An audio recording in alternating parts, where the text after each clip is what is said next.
We are a species with amnesia.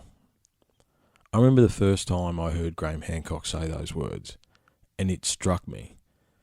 Because I'd always been interested in megaliths and the past, the pyramids and all those things. However, Graham puts it together in a way that makes sense to me. Now that's not to say it'll make sense to you, but it makes sense to me. And I've read about 8 or 9 of Graham Hancock's books now, and I'm digging through America before, which is very fascinating, and I want to dedicate some time to that in the future. And he's been a pretty big influence not only on my life. However, the guest we have on this week's podcast is Damian. He's been here a few times. However, the basis of our friendship between me and Damian was actually through Graham Hancock and his work. So I thought we'd sit down and not only unpack, Graham's bio and the things that he's done and how his theories have affected us, however, how he's helped us develop our own minds and our own ability to question. Now, my voice is still a bit croaky. However, when this is released, this podcast was recorded last Tuesday, and my voice was on the way out. I've had a bit of a cold, and it's only just come back. That's why That's why I wanted to release this one a little bit earlier. However, I had to recover a little bit first. Always like and enjoy sitting down with Damo. Our conversations, even off the mic, we talk pretty regularly. It's always an interesting conversation. You never know quite where it's going to go. We started with Graham's stuff and we sort of moved on to some of our own and how we've developed our ideas and where we're at and where we've come from, because it's been a hell of a journey for us both and a very much a learning time. And Graham was definitely a part of that. So enjoy this one, guys. I think we'll go with Bathe in the Sun, and let's finish with Demons in My Mind from Rowdy. As always, thanks to Jono for the intro, and thank you to all of you. As I say in the podcast, back to back months of growth, which is so humbling and so awesome. So thank you very much for that. Plenty going on. Some good podcasts in the bag. I might release another one later this week because I've only released a couple in the last few weeks. And enjoy. Look after yourselves. Stay safe. Be cool. We'll talk soon. Cheers.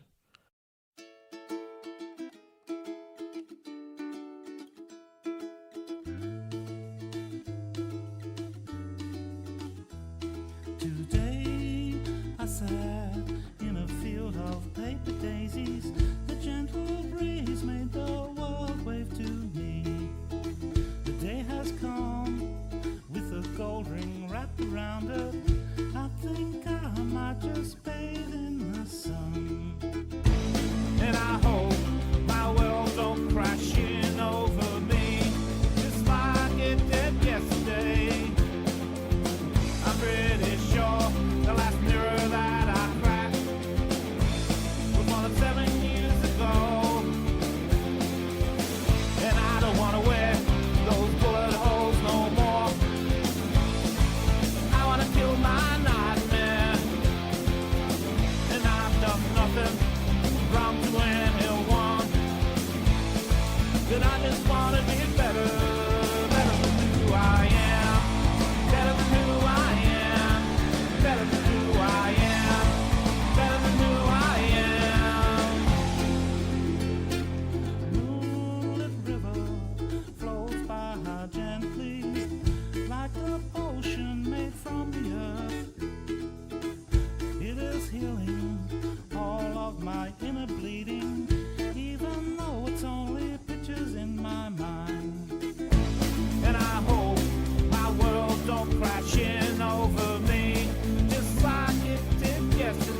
sat in a field of paper daisies. The gentle breeze made the world wave to me. The day has come with a gold ring wrapped around it.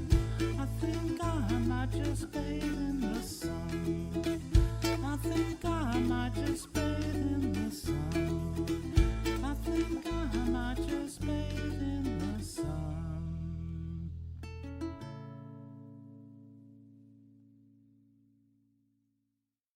Mate, how are you?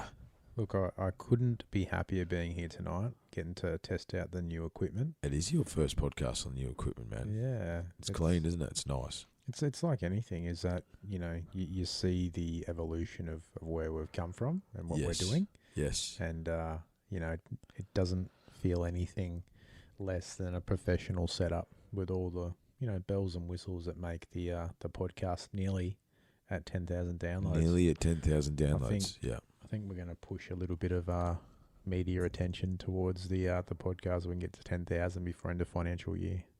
Oh, 10,000 before the end of financial year. We're pushing it, man. We're pushing it. We back to back to back, month on month growth the last 3 months. It's been pretty awesome. Very humbling. Very cool. Thanks for having me. No, it's a pleasure, mate. It's a pleasure having you. Look, tonight, guys, for those that no one actually really knows, that me and Damo, I know we've sort of had our backstory a couple of times in the past. We've known each other a bit over 4 years now. It's been a minute. And Damo, when I say the podcast, Damo's definitely one of those we. He's been there from the start. He was actually one of the guys that told me I should do it. And we were workmates, and we actually bonded past being workmates and become friends over Graham Hancock and the JRE, which I introduced to you when we were cruising to Toowoomba and back. Yeah, we were. It was quite an interesting type of podcast we were listening to. I probably wasn't very open to it. No, you weren't at the start with. You weren't. What is this? What is he doing? Yeah. And as usual, you sort of be polite because you're driving. That's right. It's my car. Yeah, so I've got to shut up. Yeah. And then about 2 hours in, you're like, hang on a fucking minute. Yeah, I started listening and away we went. Yeah. And we wanted to talk about Graham Hancock tonight, and because he's been a big influence on my life, and he's definitely one of the inspirations for me to do this podcast. There's no doubt about that. And he's been a big part of mine and Damian's friendship. A lot of our conversations are based around his work, and just the way he questions things really spoke to us and made us question things past what he's known for. You know what I mean? Yeah, and it's hard because people have this perception of what they're told about people, and Graham's no different. Absolutely, yeah. If people said, he's a very good author, fiction and non-fiction. Yeah. He provides really good content and demonstrates really good knowledge of his craft. People would not listen to that because they'd probably want to hear things like pseudoscience. Pseudoscience, yeah. He's like one of the most prominent or supposed pseudoscientists. So Graham Bruce Hancock, just so we're clear to give a bit of a bio, he was born on the 2nd of August in 1950, so it makes him maybe 69 soon, in Edinburgh in Scotland. He's obviously British. Look, I also understand that a lot of the people that have found this podcast obviously listen to JRE. They probably already know who Graham Hancock is. Yeah, however, for we're sure. just doing our little bit for those that may not. Obviously, he's an author. He studied at the Durham University, and he was a journalist to start with. I don't know if you knew that, man. He was a journalist to start with. And well, of course. It was. Whoa. He always talks about, all the things he's not qualified to talk about. Yeah, exactly. Yeah. But this is the information he's found, and he's varied his opinion and information off a lot of common sense and everything else. Well, he calls himself the Sorry, I'm a bit croaky tonight too, guys. This one's been in the books for a while, and there was no way I wasn't going to sit down tonight. But it is winter in Australia, so he says that he is a synthesizer. There you go, of data, which I completely agree with. I like to see, if I was to, I don't like titles, and neither does he for that matter. However, I like to synthesize a lot of data as well. We don't like labels, do we, Triffin? We're not label people, are we? We don't no. like to label ourselves No. or others. No. I don't like labels, man. Well, I think you are who you are, you know. And I think if, you know, that idea was actually probably solidified by Graham, because that's one of his things. He's like, we're all different, and we all got to find a way to get along. Yeah. We should have freedom of consciousness, freedom to explore our own minds and explore the world around us, you know. Most definitely. And I think for anyone that knows us about prehistory is really a foundation of our, you know, mentality to seeing past the minutia is your word, and you like to use that word. I like minutia. And, you know, to really look at where we've moved to, because, you know, when we first listened to Graham about stone monuments and megaliths and Yeah. ancient myths and, you know, astronomical and Alignments and all that stuff, and then altered state of consciousness probably grabbed me a little bit. Yeah. And then you sort of go down the rabbit hole. You just go, when he talks about ancient civilizations, we all of us have a theory and a wondering. Because when people ask the question, would you want to go back in time or in front? Because we sort of feel like what's ahead of us is a bit more known. Because it's a personal opinion, I suppose, yeah. the technology is only getting greater. Yeah. Whereas what happened before us, you know, there's all these different things that happen. So I would find most people will sort of, you know what people are like, you know, they're archaeologists themselves. People that always want to be digging up the past, right? Yeah. Yeah, a bit of a bad joke there. Yeah. But, you know, you look at all those things about him and what he's done. We talk about men of our times, and he just learned and showed to question the mainstream and provide alternatives. Yeah. Both sides of the fence are plausible. Yes. But the other side of the fence don't get bashed because it's not what other people have been told it is. Well, I think it's the narrative, right? And I think that the quest for understanding the past, because if we can understand what happened in the past, we may have a better understanding of what happens in the present, and therefore have more influence over what the future may be. Yeah, for sure. You know, and I think, look, the reality is that, you know, obviously, you know, through books like Fingerprints of the Gods, Magicians of the Gods, you know. And you're reading now America Before. Yeah, so I'm about 3/4 of the way through America Before. They're all Graham's books. They're all Graham's books, you guys didn't know. Yeah. He also had, what other books has he got there, mate? There's I've read a couple. I've read The Sign and the Seal, The Mystery of the Sphinx. That was with Robert Bovell. Yeah, Underworld as well, which is a newer. Yeah.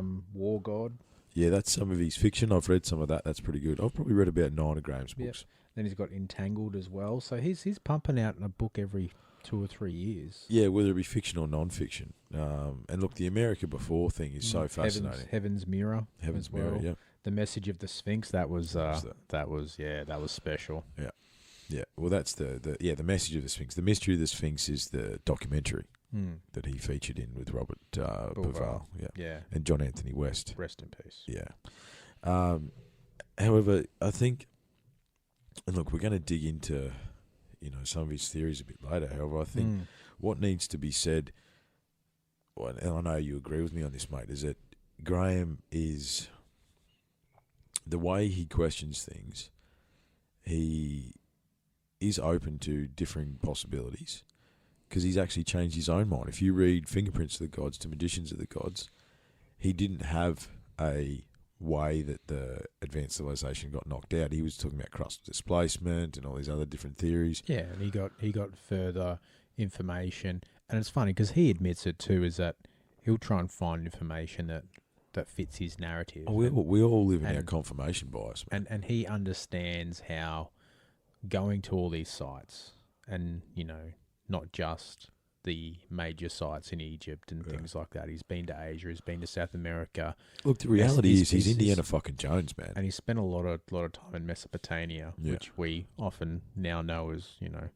the Middle East, really. Yeah. And, you know, all the big deal about Göbekli Tepe and Turkey and all the rest of it is that it just comes down to it.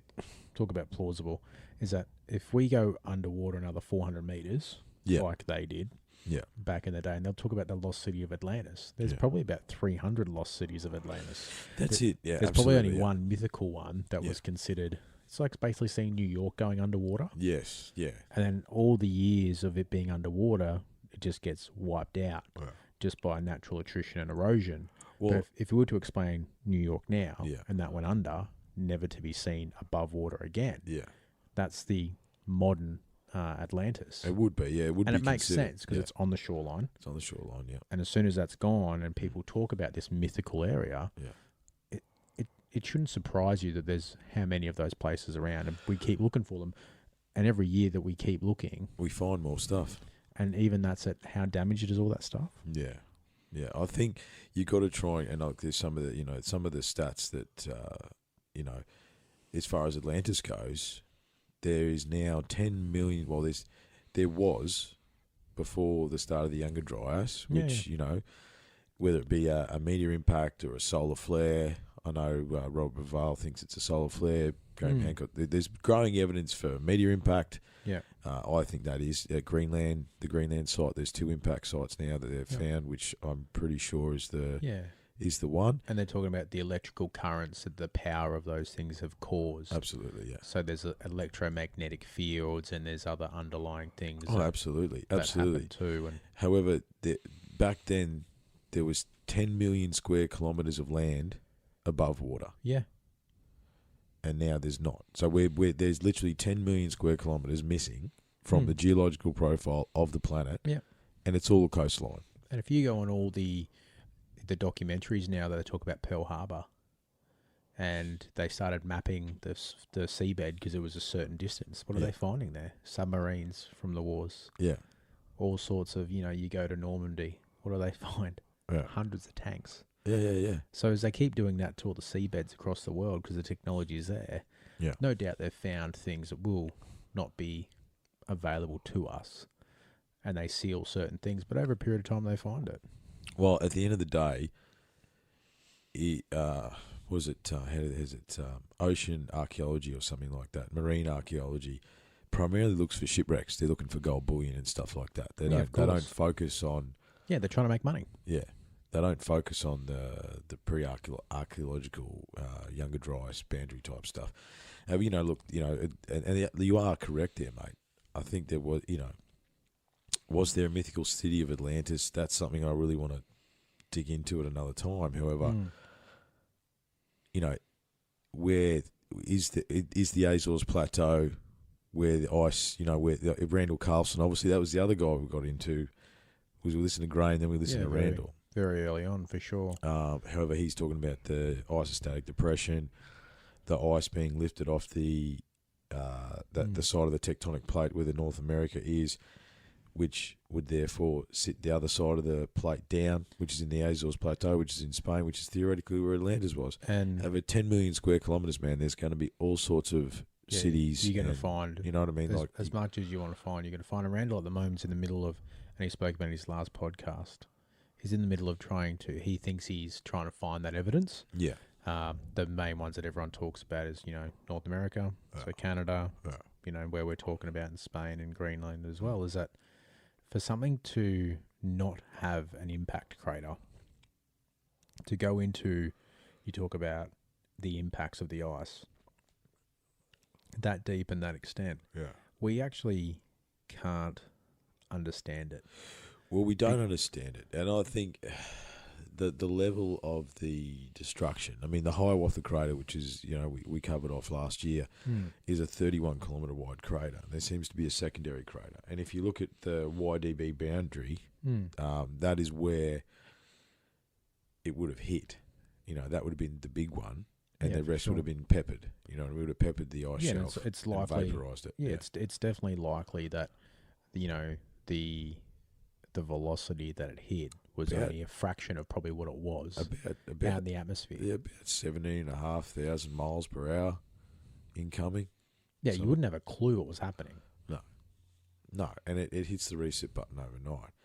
And I think what Graham did is, I think it's the way he articulates it as well. I think there's something to that. He's got that British accent, you know what I mean? It's very, the way he articulates his thoughts. it's very important, you know, because he can articulate something to make us understand, mate. You know what I mean? If you, and not to mention, yeah, sure, the rabbit hole of knowledge that he sent us down, but the ongoing mission of us personally and our personal growth and all that sort of stuff, which really started with him.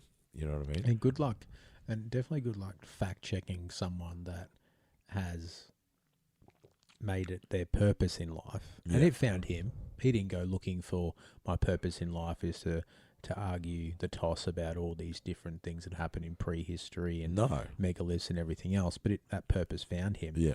And good luck in life coming against someone that has found a purpose, and you're maybe just floating at the fringe of getting to understand something. Yeah. That someone's elevated so far from an educational level that you have one point that you think your argument's sound. Yeah, well, and no one can argue it, and he can probably rattle off 10 things that probably aren't relevant to it, just to throw you off your point to get because he's a accomplished debater. Yeah. And even if he knows that your point is quite good and everything else, and he might not have the rebuttal to it, he'll just move you over and check you to something else. Yeah, that's true. And that's what people really get upset with, because he knows what they know, plus other things that confuses them. Exactly. And they call it frustration, I suppose, but it's more of that he's grinding their gears on an intellectual level. He definitely is grinding their gears on an intellectual level, because the problem is with, and look, this is one of the things I was actually, you know, and I still struggle with it, how with these established archaeologists and professionals that have, you know, written all these books, it's their livelihood. I was still, you know, I understand it now. However, I thought these guys would have liked to have new information. They would have liked to have new ideas. However, they're attached to their ideas. And the thing is with Graham's work is that, you know, America Before, it's a very heavy book. You know, heavy as in the way it's written, because of the amount of resources and the amount of papers that he's studied to back up what he's saying. You know what I mean? And as you say, he knows, you know, we don't even know a drop in the ocean compared to his knowledge. I mean, he's Indiana fucking Jones, man. You know what I mean? He's fucking literally dived Yonaguni, you know. He's walked the walk on every single one of these major monuments around the planet multiple times, you know, over the years. And it's almost the thing what I find interesting about it is that as technology advances, it's proving him right. Yeah, for sure.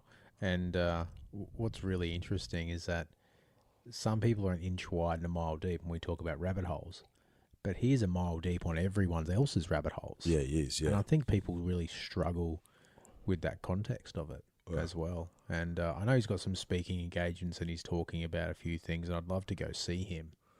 I don't think he's been to Australia for a while. Probably one of the questions I would ask him, because now he's getting to an age now where, you know... Well, he's 68, 69, and he has had trouble with fits as well. Yeah, he's slowing down, and, you know, obviously he's going to be working on his health, and, you know, he was asked about what is your legacy. Yeah. And it'd be a great... Obviously, he's going to answer it in a way that you're just going to leave very understanding of where he sits in the world. Yeah. What do you want your legacy to be?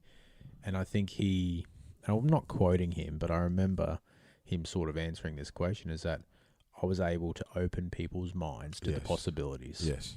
And what he's finding now is that the next generation, the millennials and in between those millennials, is that they like to question everything too.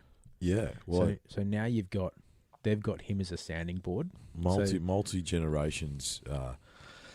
I think multiple generations of questioning. That doesn't make sense. Multiple generations are becoming more aware, which is making them question. And I think that the people that follow his work, it's, to me, the way he questions things makes me question out everything else. 21st century learning is to question for clarification and understanding. Yeah. And then once you've got me to understand and you clarify it and it still doesn't make sense and I've got an alternative view, I'm not compelled to follow what I was taught, because now I've seen it for myself, and they talk about that younger generation, which is below us, you know. Yeah, that's true. Which is funny because when you are the young generation, you feel like you've got a bit of time up your sleeve and you can sort of make it as you go. They're all in a hurry to make their mark, and now they're not worried about funding to get things because, you know, people that would take Graham's type of views they wouldn't get jobs, they wouldn't get funding, their careers would be in jeopardy. Yes. That issue's not there anymore. Well, I think it is still very much there. However, and this is a bit of a segue. However, it's interesting to see. Do we perceive? Because I mean, I would agree with you that it's lessening, and I think, you know, I would say Graham would as well. However, and that generation he was fighting are all retiring, and they're all moving on, and their legacy. And you talk about leadership, it's a whole different podcast over and over again. But their leadership is to not share ideas, not, you know, I want the people that come after me to be better. Their legacy is that I am the best and I know the most, but they don't want to share that. And they're not open. Some of these people aren't open to new ideas, and I suppose I understand that to a point. Like I was saying before, where it's their legacy. When your life's work's being in question. Bullshit. Is bullshit. Yeah. Of course, it's going to hurt. Yeah, because they probably know now. They probably know now. They have to know now. At 30 years in and going, I thought I knew what I knew, and you know. But if I actually truly analyse the evidence, then. And that's why they jump out at the top of their game and feel like I've done it. And, yeah. But just like a wave in the ocean, mate, it crashes. Yeah.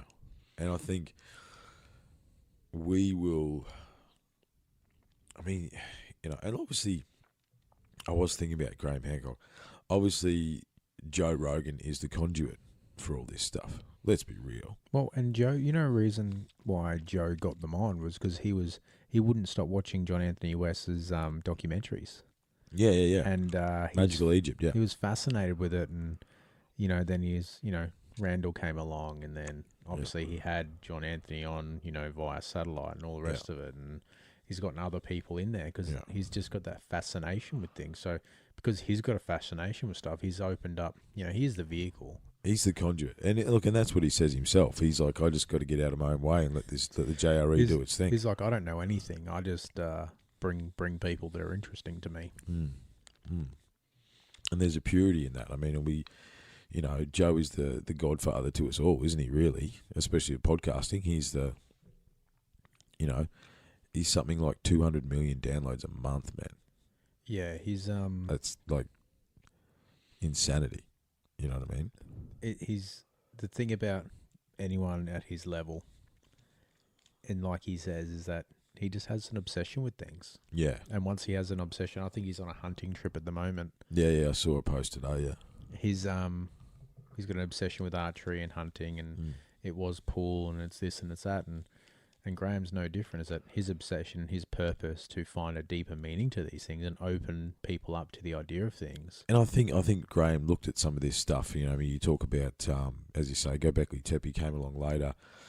But if you talk about, you know, the Great Pyramids themselves, Baalbek, you know, some of these sites in Indonesia, China, you know, Turkey, you know, all these sites, India, around the world. It's like, well... And they're talking about the Amazon, flying drones above the Amazon now, and the things they're finding would just blow you away. Oh, we've done a couple of podcasts on that, man. You know what I mean? And you're thinking, it's like they estimate now that in South America that the Aztec population was up to 20 million people. Yeah. They found roads that run for kilometres. You know what I mean? Multiple dwellings. You know, it's all hiding under the brush. But with LiDAR, there's a light infrared detection, laser, yeah, something like that. However, they're able to, the laser penetrates the foliage and can actually measure the rock underneath. And as you say, some of the stuff they're finding there is unbelievable, man. And the astronomical alignments with stuff around the planet as well. It's undeniable. It's not a mistake. No. And that's what we did say we're going to talk about pseudoscience, and I suppose, I don't know, was not Galileo a pseudoscientist? You know what I mean? He went against the church and nearly got fucking hung for it. You know what I mean? Well, I think the church is still like that, to be fair. That's true. But when we talk about going back in time and go, you go to the big conservatory in the sky in Hawaii, and you go to the Big Island, and you look up, and it looks like you can reach out and grab the stars. Yeah. That's what it was like for everybody at some point. And imagine your fascination to something that clear and that crystallized. Yeah, we don't see it these days. You don't, because you've got all these Street other lights, issues, yeah. but you would go and seek understanding for something that powerful. Because Because something that magical, yeah. and you're right, the magic is there, is that when you see that, you start mapping out patterns, you start seeing things. Yeah, it becomes your existence. And when it gets found all the way across the world, so people communicated with each other in ways we still don't understand. They communicated with ways we don't understand. They built things in ways we don't understand. Imagine if they had social media. Fuck me. They wouldn't understand that. No. They would be just like, what is this? Yeah. Well, I think a lot of people are beginning to say to social media, what the fuck is this? You know what I mean? That's an interesting proposition. That's probably not a conversation for tonight. However. I think the thing is, that, as I say, the quest, pseudoscience, if you read Graham's books, particularly his last two, Magicians of the Gods and America Before, where he put an unprecedented amount of work into them and the references that he used and everything else like that, how you can actually read those books, look at the pictures. Yeah, he shares some ideas that are left field. He does, and he's quite open about that. However, how is something that thoroughly researched with that many evidence points considered pseudoscience? You know what I mean? Look, it's like when you first do something new. Comedians talk about doing bits, and they grow over time, and we do it too when we talk about have different conversations, how it evolves, and we don't know how it comes up. It just comes up naturally, and you remember it and you bring it forward. Is that we're spending all this time going over the same narrative in our heads. Yeah. But until we talk about it, we're not sure how it comes out. Yeah. And I think that's where that unknown, and people go, well, I haven't heard this before. So if we talk about, and I know it's a good analogy about sales and marketing, is that, you got to speak to a potential buyer 5 to 12 times, potentially about the exact same thing, just so they starts filtrating through them so they can seek and understand what you're trying to do and how it provides value to them before they can make a decision. Yes. And that's why they have people that buy in. You might have to speak into the microphone, man. Speak into the microphone. Speak into the mic, boss, man. And regardless of the subject, is that, see, I don't know much about megaliths because the basic understanding is that they're so big that people didn't even know how they fucking got there. And that all this bullshit about, it moved on mud and it got pushed. And rolls and shit like that. Give me a fucking break. Yeah, no, exactly, man. Like Graham talks about it in his books, he looks at this shit and it's come from nowhere.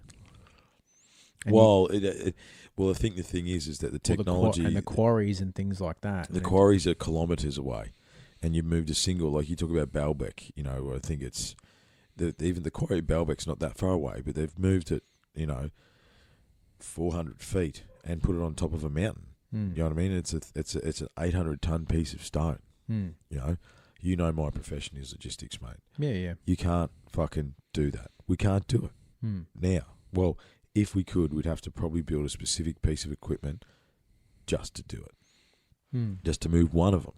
Yeah. There's fucking 9 of them. Yeah. And they're crisscross stacked on a fucking hill. We'd probably have a better understanding of digging the actual ground beside it and making it look like a mountain. Because that would be easier to move that and move all that stuff, as opposed it would be to move those monuments. And that's the thing, if you had tried to move them now, well, you just let them roll down. Like, just see where they end up. How do you? Well, you can't even get a piece of paper in between these stones, mate. Yeah. How are you supposed to move them? Yeah. You know what I mean? There's no tool marks. There's no... Can't push them. Nothing. It's...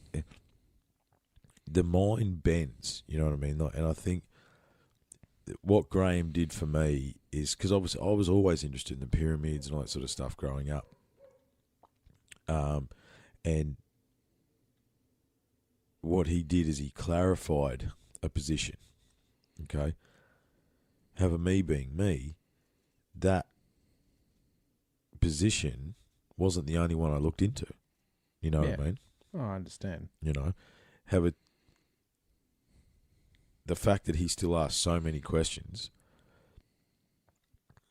and the clarity with which he presents his position is definitely, you know, what I think to be, I won't want to say truth, because I don't think truth is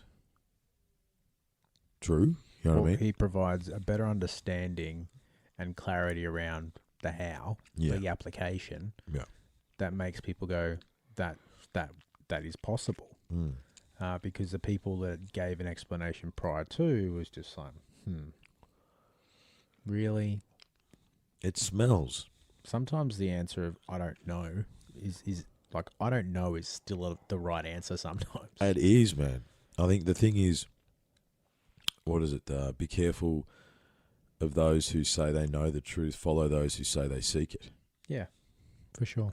You know, and I think that's one of Graham's big things. He's a seeker of truth. And wherever it takes him is wherever it takes him.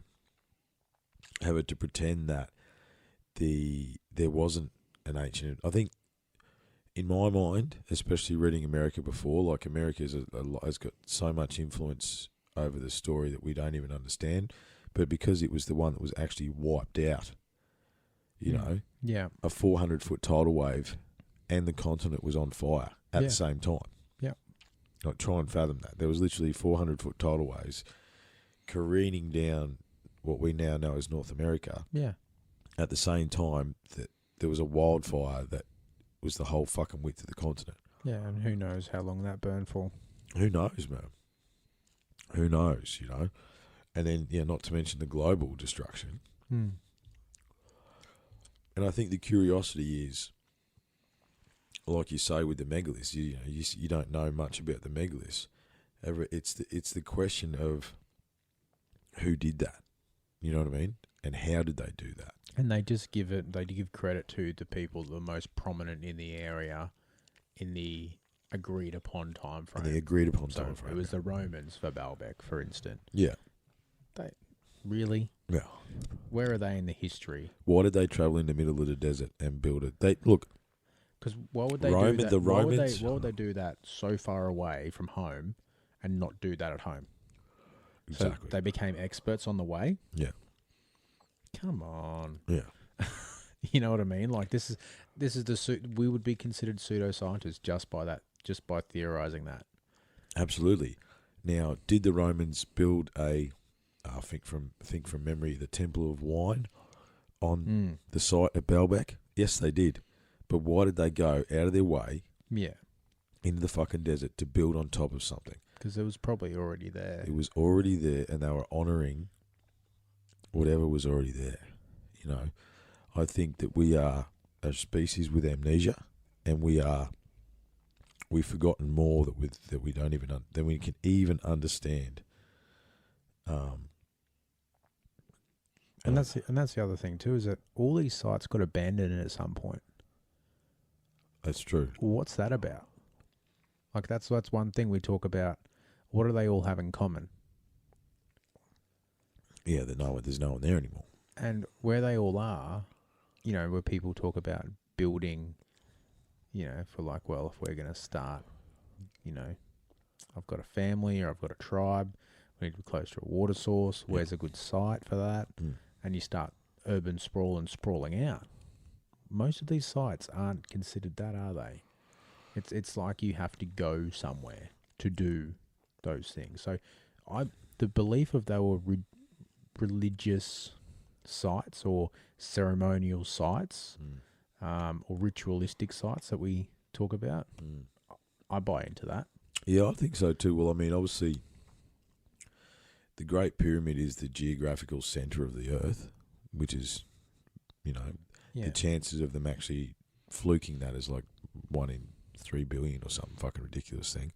Yeah, look, it's definitely unlikely. And I know they've mapped out all these magical sites, and I can't quite remember what they all have in common, but they are coded geographically. They are on energy centres. There's a book to your left there. It's The Sacred Grid.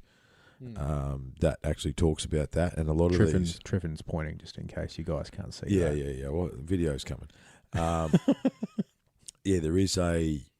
a book there, and a lot of these are on ley lines or electromagnetic points of the Earth, and how'd they figure that out over various not even generations, thousands of years. We're talking about time differences where people's parallels never crossed over. And I think there's an important thing there you just said there, mate, is time differences.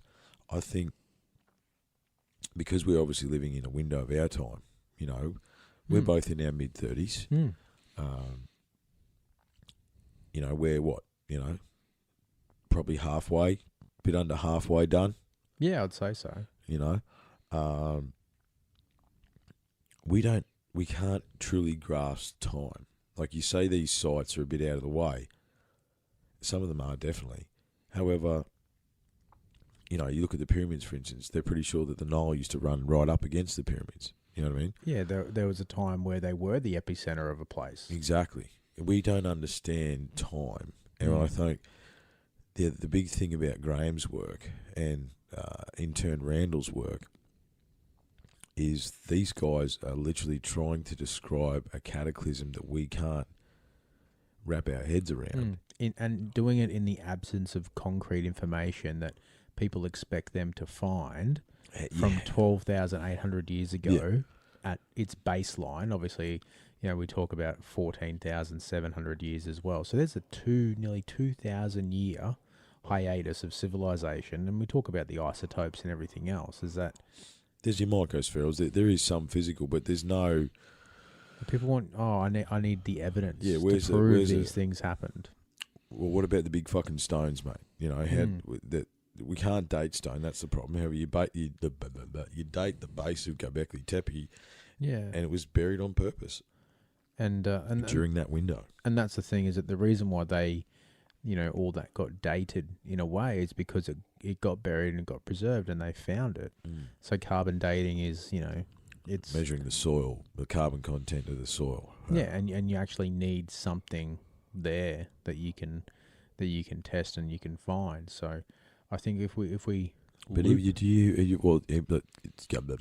going back even further, the Dennis Ovens, did you hear about was it the last one that last JRE podcast with Graham Hancock? He was talking about the Dennis Ovens, and I was only just reading about that in his book. You know, they found the beads with the that have been drilled straight through for like a necklace. Yeah, like you talk about the massive monuments. However, for sure. Also, the amount of oops art that there is gathered around the planet, which is tens of thousands of objects that don't fit the narrative. Yeah. That, it's just a, you know, fucking rah-rah. They just sort of fade away. You know what I mean? So, hang on a minute. Tell me, how did you do this? Yeah, and I love it where the Egyptians get caught out on that secret chamber. Oh, we've never gone in there. And then they go back with the camera and they can see that the the handle's been broken off. Yeah. And they go, oh yeah, it's a matter of national security, because they've probably realised that the history of, you talk about Egyptians and all that, is that their history, and when they find more information, isn't what they're telling people. And it's better to bury that, the truth of, you know, the heritage and where they've come from, and how politically that would cause a lot of issues. Yeah. And they prefer to preserve their current state than actually give people the truth. Well, look, that is one of the terrible things that ISIS is doing at the moment. You know, is destroying all those monuments in the Middle East, all the the Babylon, Iraq, and because that's the seeds of civilization. You know what I mean? Like the Muslims at one time were far more advanced than us, mathematically, scientifically, all that sort of stuff. Once upon a time, you know what I mean? Like in so many different regions of the world, there have been super advanced civilizations. And the thing is, the problem we have with measuring, you know, how advanced were these civilizations, is we measure it from us. Yeah, we compare them to ourselves. Exactly, because I can't believe I held off that long before I coughed. Yeah, you did good. However, you know, I was actually listening to something the other day, so like how we measure technology and stuff like that, whereas, you know, once upon a time, the brain was described as like hydraulics because that was the most advanced technology at the time. Yeah, that's right.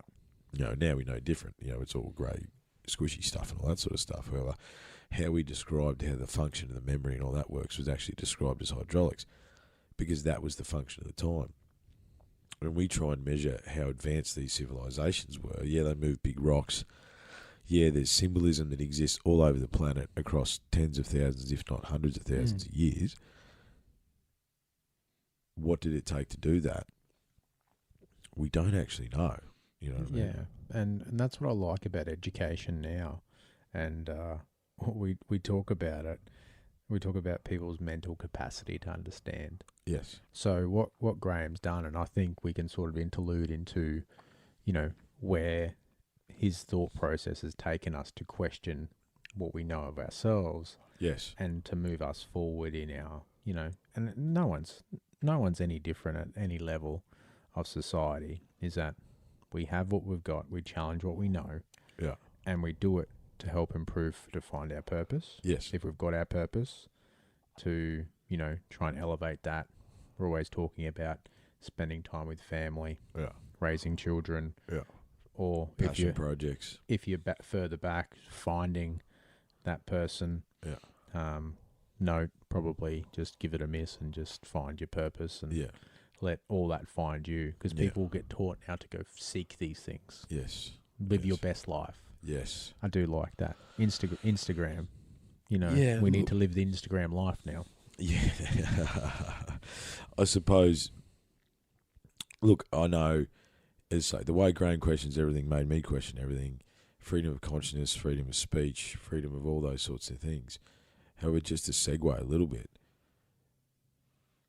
I don't think we are all born equal. I think some of us get a shitter roll of the dice than others. And the Instagram life is the success stories. You don't see the hundreds of thousands of fucking failures. Oh, people talk about it all the time. It's like, no, not everyone's born equal. The guy that's just gone or going to be the number one pick in the NBA, Zion Williamson, is 7'3" and runs like the wind. Yeah. Now, I'm 5'10" and my knees are fucked. I don't think everyone was created anywhere equal. Yeah, I'm flat out walking to the car. Yeah. But this whole we're all created equal, is that our capacity to understand. The big thing about, people, we talk about labels. People get labelled with anxiety and depression and all these things. Yeah. And we need to be labelled as something so we can be medicated for something or be provided something to help support whatever that issue is. Yeah. Because that makes us feel that cocoon. So we're mainstream. So, okay, I know I've got an issue here, and as long as I'm working on it, that's okay. Yeah, yeah. And, it's just, it is with the megaliths. Why did they bother cutting them there? Why did they bother moving them there? Yeah. Why are they so far away? Yeah. It's like, that's a great question. Yeah. But different mindsets ask different questions. Yeah. Questions get answers, statements get judged. So a statement would be like, well, the stones are there. It doesn't really help me with my purpose and how I'm moving towards helping my family or building a business and everything else. So how is that relevant to you? It might not be relevant to you. I suppose that's the question, isn't it? How do you look into it, I think, is the question. You know what I mean? Like, to me, you're talking about finding your purpose, finding your passion, that sort of stuff, right? That's you were circling around that before. Yeah, a little bit. If you have your passion or your purpose, maybe that is your purpose. You know what I mean? Maybe, I know for me, looking into this sort of information allows me to removes me from something else. And just through researching and questioning this type of stuff, I find myself being able to look at other things with a different perspective. You know what I mean? The things that are dollar productive that help impact your world. Yeah. Having that understanding, and you talk about in sport, we talk about two-way runners, people that are both working on attack and defense. Yeah. is that you've got to see things from both sides. And Yeah. like you say, the narrative you tell yourself is that these passion projects and the things I work on, Yeah. that when I'm dealing with a critical mass in a relationship or in a business situation Yeah. or on a health and fitness goal, Yeah. is that, like you said to me just before the podcast, is that, you know, am I dealing with my stress better? Yeah. I must be, Yeah. because I'm not having those moments of anger and frustration. Yeah, I think so, yeah. Yeah. I think on a personal note, yeah, I think I am definitely dealing with my stress better. My anxieties, my depressions, whatever you want to call them. And well, it's just the education of understanding these things that you've learnt and now that you understand, is that you're looking at things from a higher level of what you're used to. Yeah. So now you've elevated yourself to a point, and this is where I think where you and I have really resonated with each other's friendship Yeah. over Graham and helping us understand. Because now when we question ourselves and we elevate and we talk about elevating as a group, Yes. talk about, you know, men of our times, Yeah. it's no coincidence that the sphere of people we have Yes. all grown at a similar level. That's And- true. And yeah. we're all different. It's funny how we've all changed from the people we were at that time, Absolutely, yeah. but we resonate with each other a lot more. That's true. And we've all taken our own paths, and we've all worked apart and together at times to achieve what we wanted to achieve. And it's interesting how you see and have your ability to question expanded.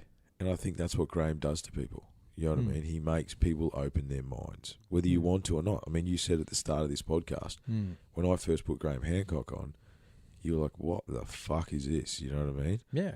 However, an hour into it, you're like, hang on a fucking minute. Like, what's this guy talking about? Are you serious? You know what I mean? That's real. That's It's real. happened. And we were on the way back and you talked about it, and it still sticks with me all the time, is that if electricity disappeared Yeah. for a week, Yeah. and he talked about it now, Yeah, the yeah, hunter-gatherers, is like, so who would you align yourself with? You have to So align. how smart are we? We're not that smart. We'd be so fucked. So fucked. Yeah. You know, like, Kath tells a story when she was in the Brisbane floods at Moggle. I think Moggle was cut off for 10 days or something. And she said towards the end of that 10 days, no water, no fuel, no food really, no real power. Everybody was starting to lose their shit. This fucking super duper powerful society that we've built. Yeah, crumbled. 10 days, man. Yeah. 10 days. And people were starting to steal each other's shit. You can decimate a society in 14 days. Exactly. By just removing their basic needs of what they Yeah. consider basic needs and creature comforts. Yeah. You turn the power off, I think, your local, we've got a Woolworths down the road here, so that Woolworths, I think, and it'd be even less these days, I would say, with the just in time and cost saving, have roughly a week's food. That's it. Oh, they'd be getting 4 deliveries a week. Oh, easy. There'd be deliveries every day.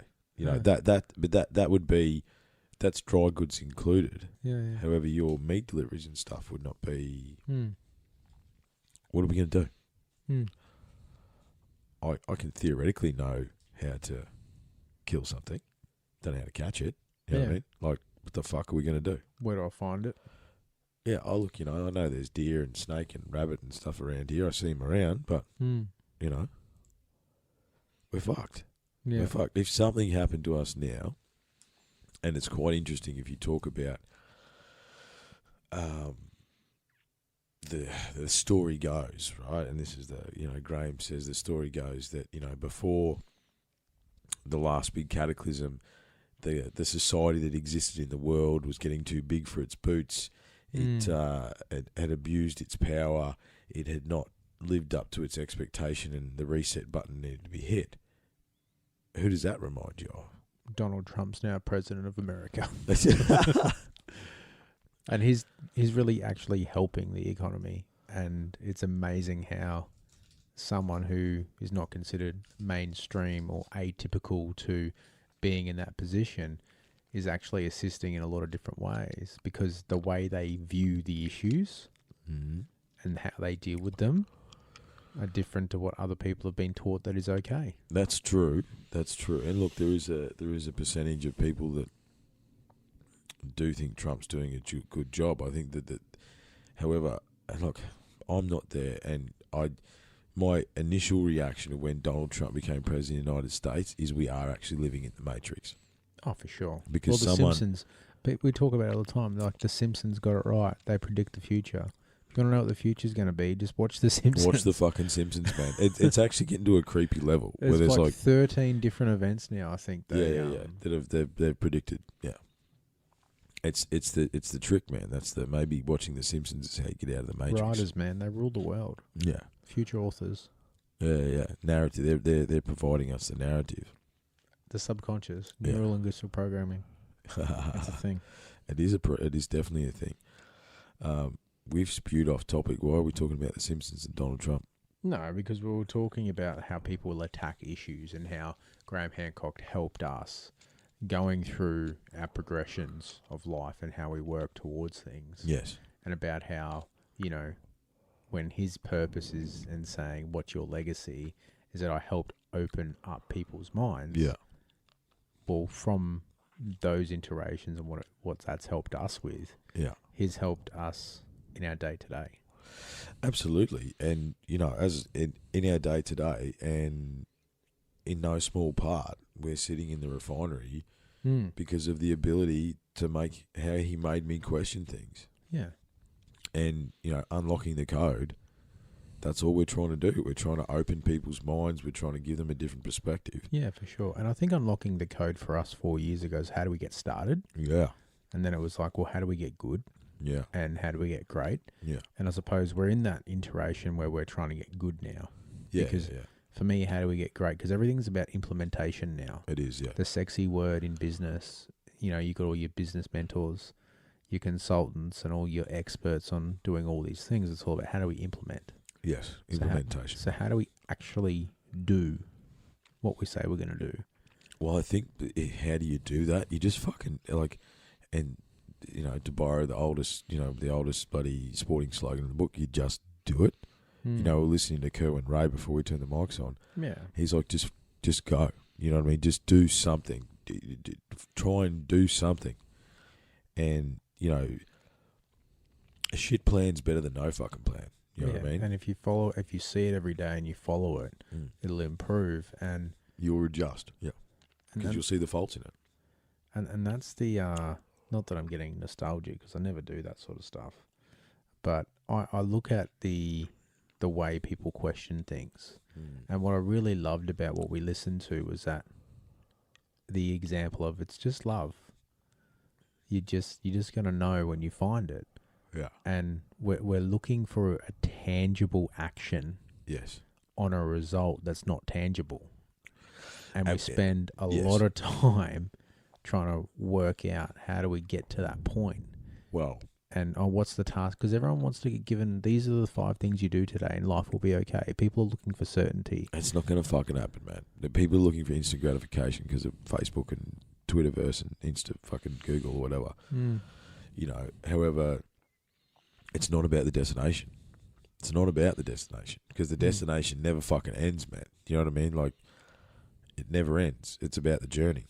Because all the things that you want to know about, if you don't find the answer, is that going to change you from getting up and going to the gym and being healthier? And we talk about body fat percentages. Is that going to stop you from doing that? It depends. Okay, so on one hand, no, it's not going to stop you. However, at the same time, it could stop you because, as we talked about Graham's influence on us, and in part Joe Rogan as well, and Joe Rogan's influence on literally hundreds and hundreds of millions of people around the planet. Yeah, for sure. These guys, these men of our time, force us to question, and through questioning, you inevitably start to question yourself. So if you don't have those questions in your mind, is that going to stop you from going to the gym? It actually fucking might. Well, the story you tell yourself is that the thing about resources now, and you said it. It's too much, man. Is that there's so much information that people sort of like they get paralyzed by what the information is. So if I look at who are the people that are influencing me now in content, so David Goggins. Yeah. Jocko Willink. Yeah. You know, there's a number of nutritionists and, you know, sports fitness advisors and people like that I listen to that you can consider mentors because you listen to them. Yeah. And there's so many people out there is that what you find is that you can never listen to just one voice, because what you're seeking is the answer or the magic bullet from someone else because you didn't find it from that person. So people have such an issue with money and health and fitness. Yeah. And then I want my house and my car.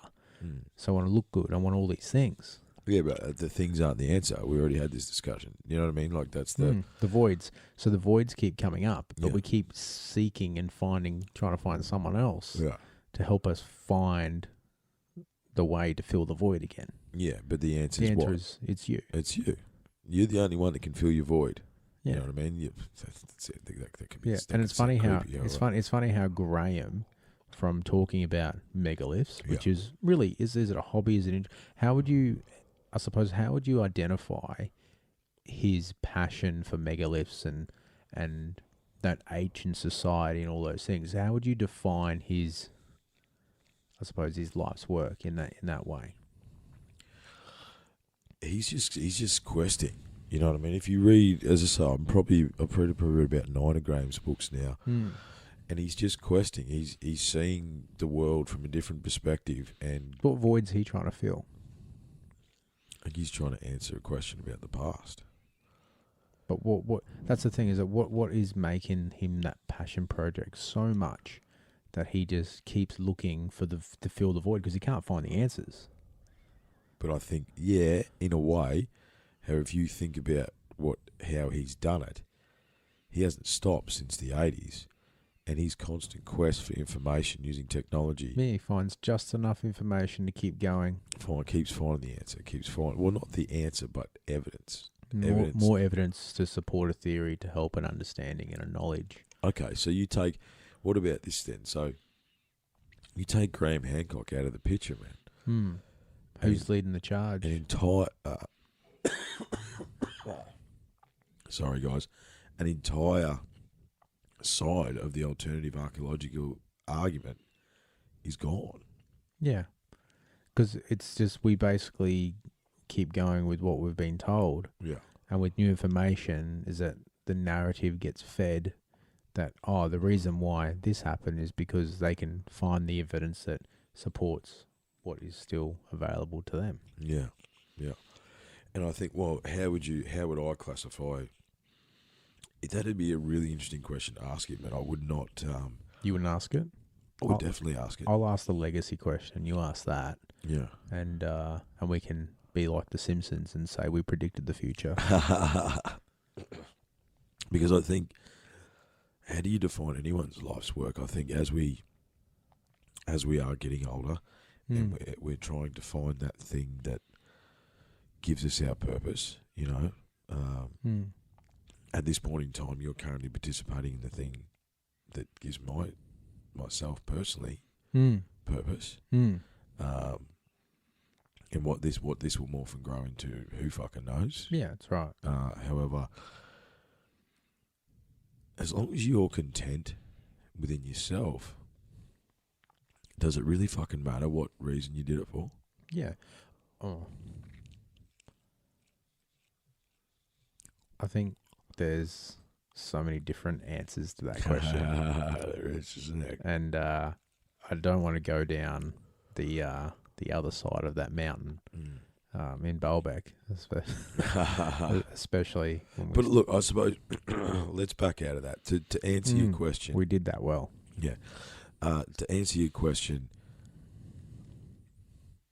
I think he has his mission, as he says, is to open other people's minds and to try and understand what happened. Because we're a species with amnesia, and there's a fingerprint left behind. There's magic permeating through the earth. You know, fingerprints of the gods, magicians of the gods. That tells us that something was there. And just the deep fascination that you and I have with prehistory that stem from him sort of giving us enough of the gold nuggets to go seek and find the information for ourselves and find all these other professionals and work through that.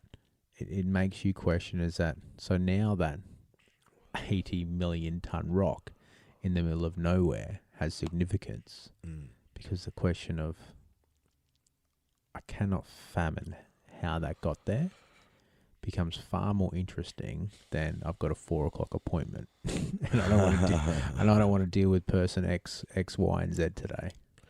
Yeah, and I suppose, okay, so if you're choosing that over that, there is times when that is the way. However, and probably go back to Joe Rogan, where he would, you've still got to maintain your 4 o'clock appointment. You know what I mean? You got to give yourself that time to do everything that you need to do. However, just as importantly, having that passion project time to devote, how the fuck did they put that rock there, at times could be more important than anything else. You know what I mean?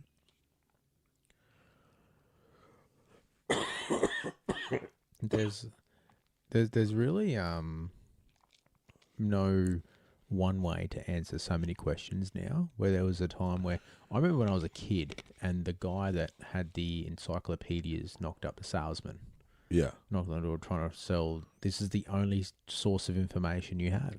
I remember I used to have... and the only answer was if you ask mum and dad. Yeah. So now Google is mum.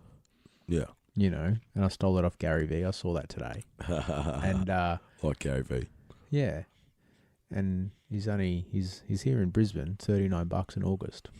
Is it really $39? I'm happy to go if you pay. But why am I paying? Oh look, man, I'll pay for yours. But you gotta look at it as that. So now there's no. There was a time where if you were the expert on something, or you perceived yourself as the expert. Yeah. You imagine how hurt your feelings were when someone asked the question that you knew the answer to someone else, because they didn't value your, I suppose, not your opinion, but they didn't know if you were the right source of information. In a personal and professional setting. Yeah. See, that doesn't exist anymore. No, because I guess there's no substance there. Okay. So, is there an information overload? You know what I mean? Because the thing is that the problem is now is that we don't know what the answer is. That's why people like Graham give this a better ability to question. Yeah, so he sort of opens us to question things, and then there's an overcorrection of if we don't like the answer, because there's enough content out there. Yeah, you can build your own answer, and which suits whatever it is our point of view is. How beneficial is that? I don't think it is beneficial. I think it's a big problem. You're disassociating yourself from the truth. That's true. Where you're just trying to find the truth that suits you. Yeah. While we are all trying to find the truth to our own personal narratives, I suppose the discipline comes in where can you apply the thought process to look at it multiple perspectives and not tie yourself to perspectives. You know what I mean? The issue, building your own answer is how we all do it, right? We all look at things in a different way. However, you need to be flexible enough that if that answer changes, it's okay. You should probably write a T-shirt about that. Start your T-shirt. Start my T-shirt. Is that, how do they teach? So, our girls are all under 10, all under 8.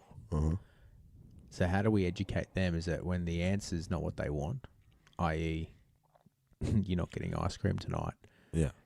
Instead of going to mum to ask the same question to get a different answer, how do you teach them to accept the information that's in front of them when there's so much other content there? That's gonna be the new silver lining. That's why you need life coaches now, mentors, to tell you what you already know. But if you don't do all those things, that day will never come.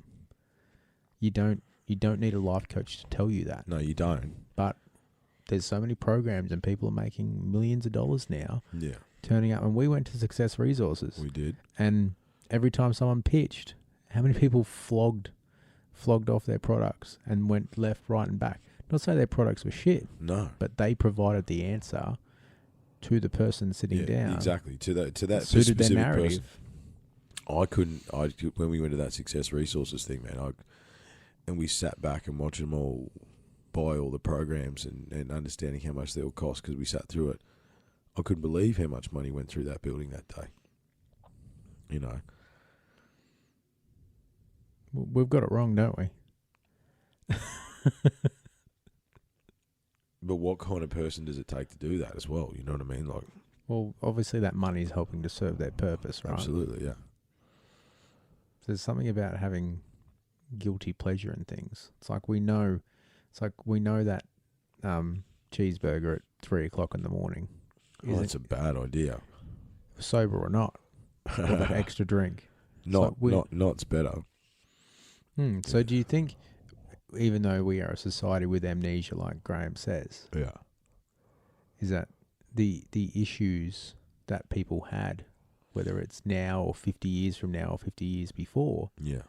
is that if they don't have their purpose, then they're constantly going to be looking around trying to find different ways to not answer the question and avoid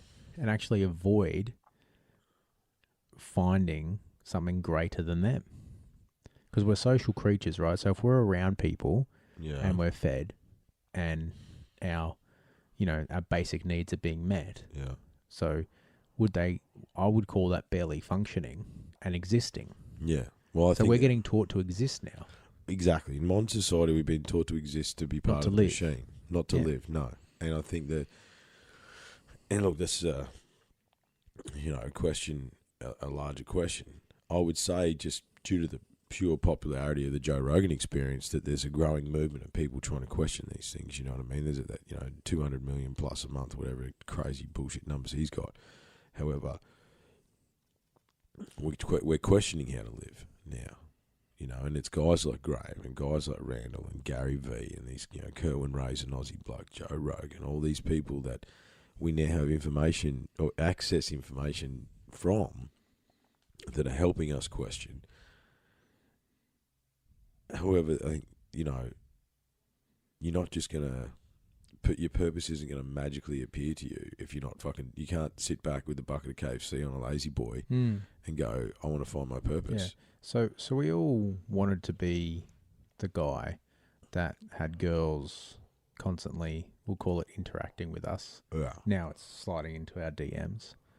And when you are that person, for instance, then you're seeking something else. And then someone takes your place and you go move on to something else. Yeah. So there's always that fundamental is that when you want something and then you get it, you move on to the next thing. Yeah. The part where I sort of have moved and shifted on since sort of going through this, I suppose, energy cycle that we call our early 30s and maturing. Like we're actually adults. We've grown up now. Yeah, we're actually proper adults now. We can't deny it. You use that. You grow together as a tribe, and you find your way. Is that you still haven't found what you're looking for? No, so however, you have to go back to the start essentially. Yes, and go the journey that you've gone from point A to point B, like you say. Is what's important. Yeah. And even though you keep finding these new things to adapt to and to improve, is that all along you still know that all those things still add up to there's an end, and that the only excitement is always at that new beginning because there's hope for a better future. Yeah. Yeah. Well, yes. However, or is it understanding and surrendering to the journey? Because the only end theoretically is the end of your three-dimensional existence on this plane. So why is that the end? So why do people never? Mostly, 9 out of 10 people do not accomplish a basic goal or finish a basic goal. It's a fundamental psychology flaw in human behaviour. Yeah. I suppose these days we've been built for distraction. You know what I mean? You got one in your hand right now, right? That's probably the biggest distraction you have. You're addicted to that thing. It's a serotonin delivery system. Yeah, I get provided lots of positive information that implies that I should get back on my phone. Exactly. And respond to needless bits of information. Yeah. So how about you put it down? Yeah, but I'm doing some research. No, however, in the endless distraction to feed the capitalistic, materialistic system that we now exist in, we must have the sheeple, as I call them, you know. Oh, I haven't heard that. Yeah, the sheeple. That's original unlocking the code dictionary term, mate. Sheeple, sheep Okay. people. Well, if I had my phone on me, I'd be able to Google it and see. Yeah. However, it's stepping away from that, and I think, and to a part, it is actually backing away from the technology, which is obviously what we're doing now. Is we're embracing the technology. Mm-hmm. Is there's two sides to it, and there's a very dark side to it, and there's a light side, like everything. However, existence can be empty, man.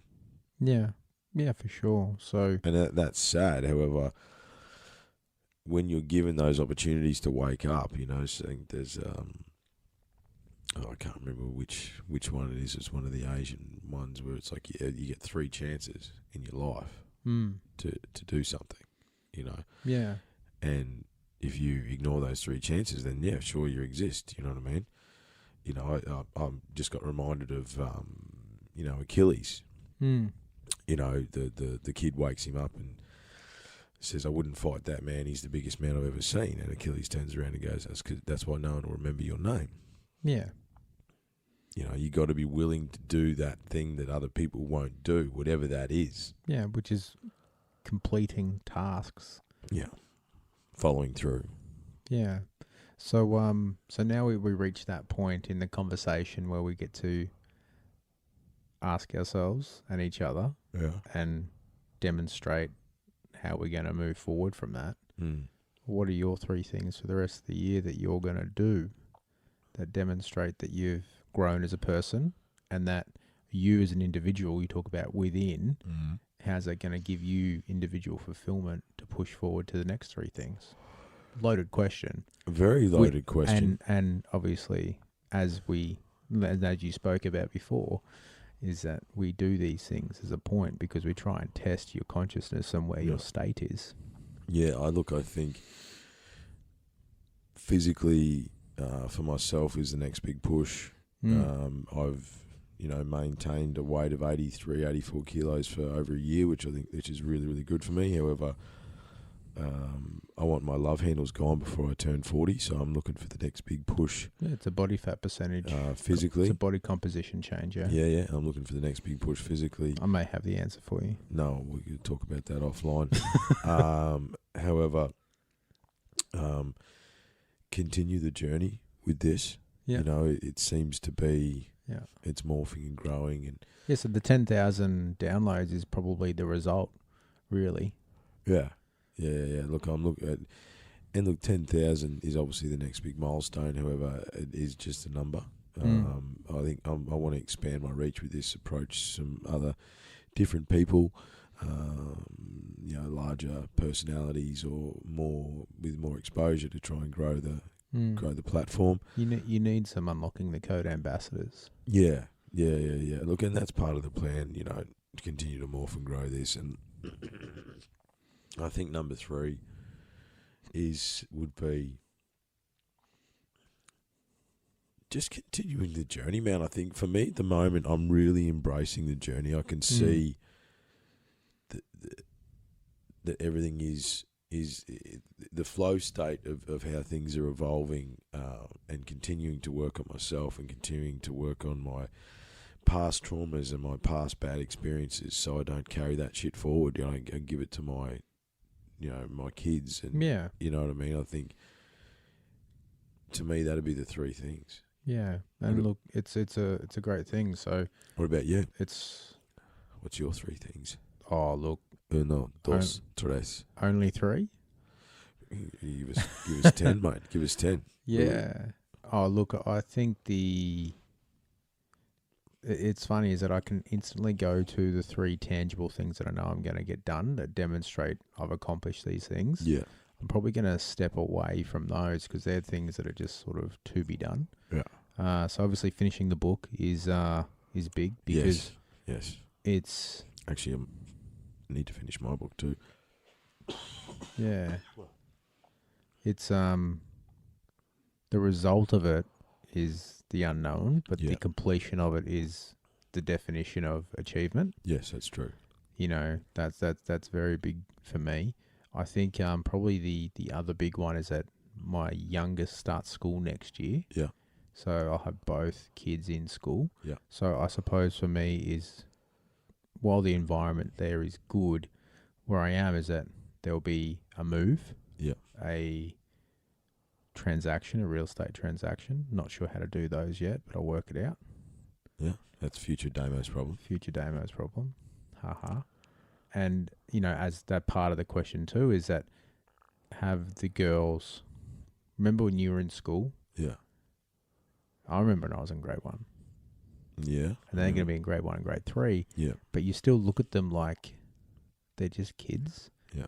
But my thought process and my memories as an adult now, I reflect to them as an adult. Yes. So while that happened to them as a child, part of the big tangible thing is that I want them to have the memories and the space and the bedrooms and their personal little patch. Yeah. To grow into the person that they need to become. Making that more personalized to them is really important to me. Yeah. Ongoing, and it's hard because that maternal instinct as a male is paternal. Oh yeah. I know what I'm trying to say. Is that you're trying to bring in a side that you fail to understand because you don't see that female perspective. Yes. So you can just go get people who have that understanding.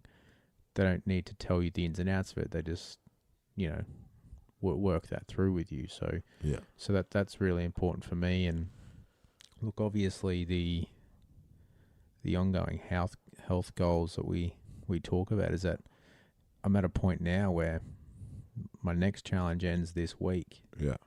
But the next one's going to be so much more important. Yeah. So the point of going from challenge to challenge now and sort of glory, going to sort of go from glory to glory with challenge is that it's the progress. Mm-hmm. It's the you're seeing the progress when this one ends, there's the next one. Yeah. So it's a never ending evolution.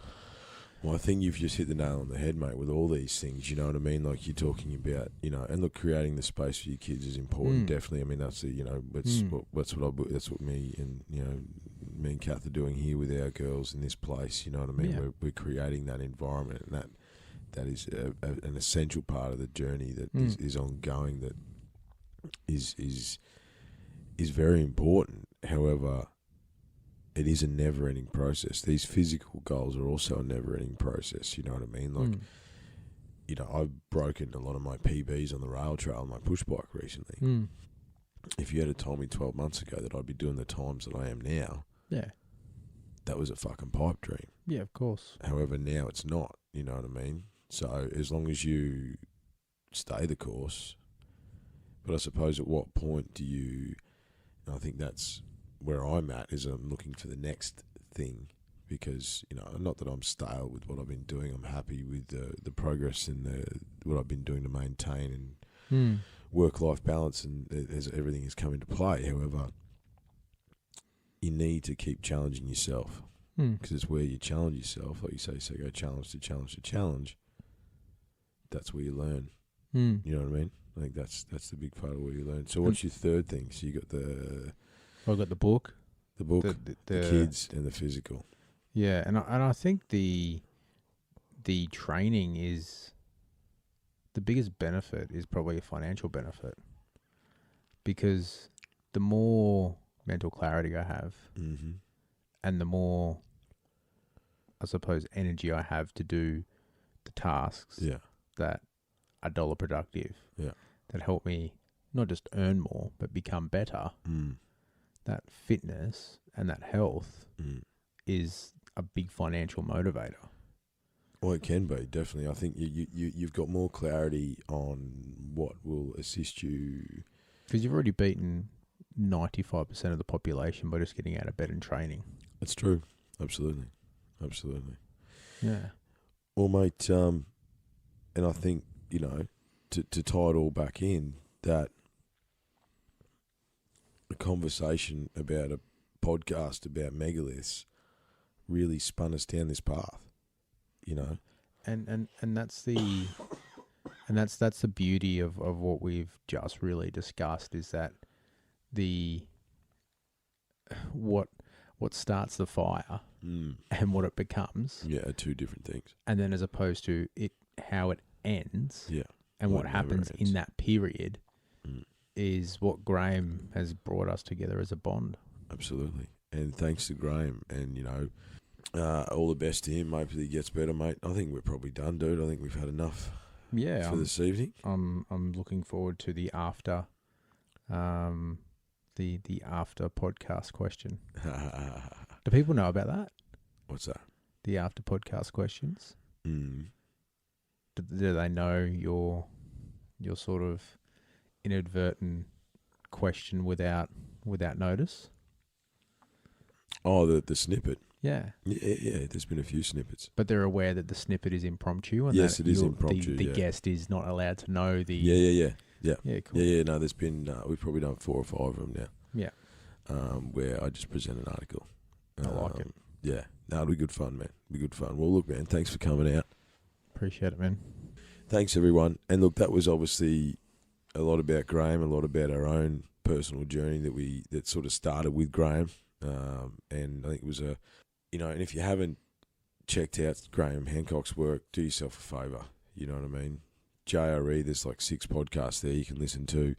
And then there's, 10 to 15 books you can dig into and, show him some support. And like anything, is that do not go down this rabbit hole. Because what did you say? Once you start, you not stop, and do not blame me. Yeah, I did. I say that. I say that to everyone. I will open up the rabbit hole for you, and I'll send you down there. But whatever happens to you is not my responsibility. Okay, so have it well worth it. Awesome, guys. Thanks for your time. Really appreciate it. Go on, you Damo. Good night. Thanks, mate. Talk soon, eh? Bye.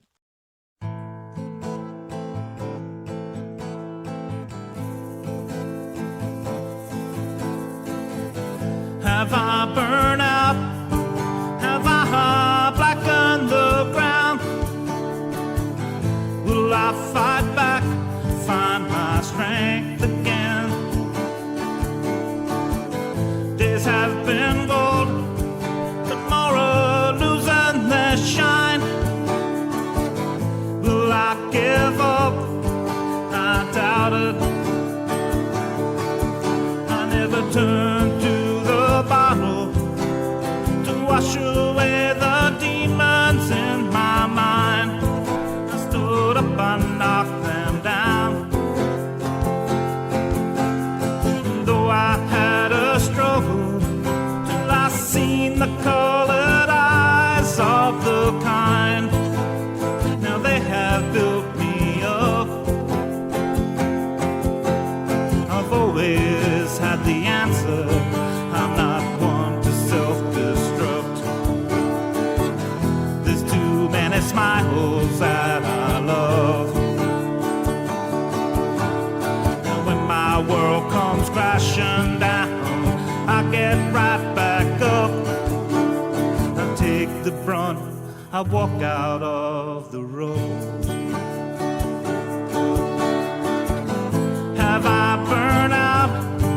Have I blackened the ground? Will I fight back, find my strength again? Days have been gold, but tomorrow losing their shine. Will I give up? I doubt it. I never turn to the bottom to wash away the demons in my mind. I stood up and knocked them down.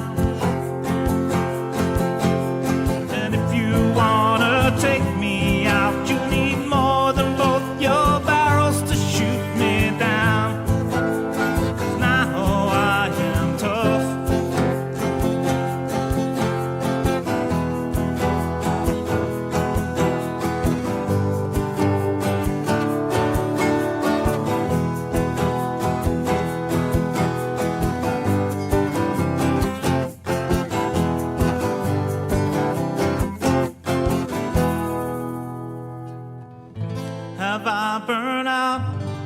Have I blackened the ground? Will I fight back, find my strength again? Days have been gold, but tomorrow losing their shine. Will I give up? I doubt it. Will I give up? I doubt it. Will I give it all away? No